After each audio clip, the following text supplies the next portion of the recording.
And the gentleman yields back, and I would like to follow on to one thing that Mr. Micah had said. With respect to Cuba, that's still kind of an underdeveloped relationship there, but not so much with China. What is the reason that China is giving for not taking these citizens back? What is the big holdup? Is there a trend? Are there specifics? Ambassador Bond?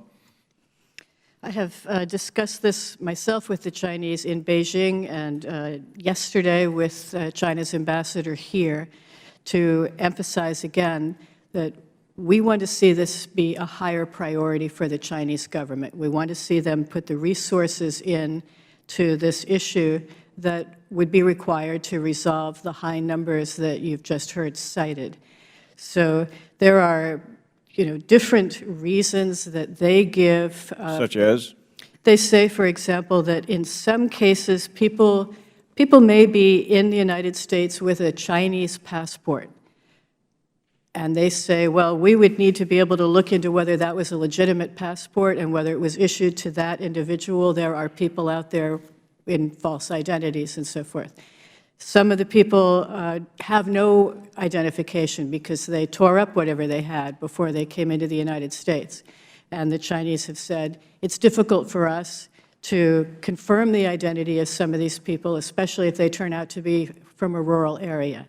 They have said in some cases someone may be Chinese ethnically and sound Chinese and so forth, but actually be from Malaysia or another country.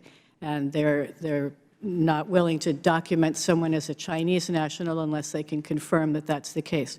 All of those are perfectly legitimate things to raise as issues that need to be addressed. What we're looking for is evidence that they are seriously addressing them and that they are paying attention to this. And that was the point that I was stressing to the ambassador.